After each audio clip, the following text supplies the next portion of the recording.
बेटी अब ससुराल ही तेरा घर है। आज कितने अरसे के बाद रश्मि के चेहरे पर सुकून दिखाई दे रहा था। वो आज सफलता के उस मुकाम पर थी जिस पर होने की उसने आशा ही छोड़ दी थी। रश्मि एक मध्यम वर्गीय परिवार की बेटी थी। वो हमेशा पढ़ लिखकर कुछ बनने का सपना देखा करती थी। उसके पिता अजय की एक किराने की दुकान थी और उसकी माँ एक गृहिणी थी। उसकी एक 2 साल छोटी बहन काजल और एक 4 साल छोटा भाई मोहित था। रश्मि ने अभी स्नातक की परीक्षा दी ही थी कि उसके लिए एक लड़के कार्तिक का रिश्ता आ गया। देखने सुनने में रिश्ता बहुत अच्छा था। उसके माता पिता को भी कार्तिक और उसका परिवार बहुत पसंद आया। हालांकि रश्मि को शादी करने का मन नहीं था क्योंकि वो तो पढ़ लिख कर अपने पैरों पर खड़ी होना चाहती थी। पर अपने माता पिता के समझाने और उनकी खुशी को देखते हुए शादी के लिए हाँ कर दी। उसकी शादी में उसके पिता ने अपने सामर्थ्य अनुसार अच्छा खासा खर्च किया।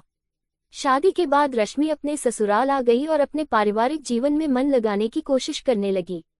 कुछ दिन तो उसके अच्छे बीते पर धीरे धीरे उसके आगे कार्तिक और बाकी घर के लोगों की असलियत सामने आने लगी।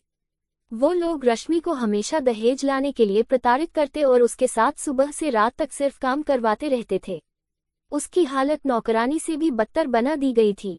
रश्मि खुद को बहुत असहाय महसूस कर रही थी। वो अपने माता पिता से भी अपनी परेशानी नहीं बांट पा रही थी।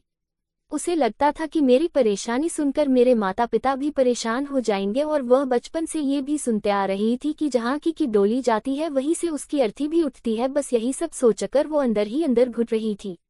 उसे अपने बचने का कोई रास्ता नहीं समझ आ रहा था। किसी तरह उसके दिन कट रहे थे।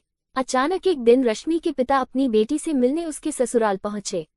अपने पिता को देखकर रश्मि के सब्र का बांध टूट गया और वो उनके सीने से लगकर रोने लगी। उसके पिता रश्मि की हालत देखकर आश्चर्यचकित रह गए। उन्हें खुद पर ग्लानि हो आई कि उसकी बेटी ऐसी हालत में है। उन्होंने उसे अपने पास बैठाया और प्यार से उसके सर पर हाथ फेरते हुए सारी बातें पूछी। अपनी बेटी के मुंह से उसकी तकलीफ सुनकर उनकी आंखों में आंसू आ गए।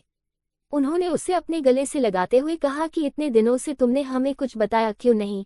मैं उन बापों में से नहीं हूँ जो कहते हैं कि बेटी अब तो ससुराल ही तेरा घर है और अब तो तू यहाँ की मेहमान है। अगर ससुराल अच्छा है तो सिर माथे पर, नहीं तो मैं एक पल नहीं सोचूंगा। तू अपना सामान बांध और चल मेरे साथ, कहकर अजय जी रश्मि को लेकर चले आए और घर में सबों को सारी बात बताई। साथ ही ये भी कहा कि अब रश्मि अपने पैरों पर खड़ी होगी और अपनी जिंदगी की खुद लड़ेगी। मैं हर कदम पर इसके साथ रहूंगा। रश्मि ने भी जी जान से अपनी पढ़ाई की और आज वो डीएम के पद पर चयनित हुई है।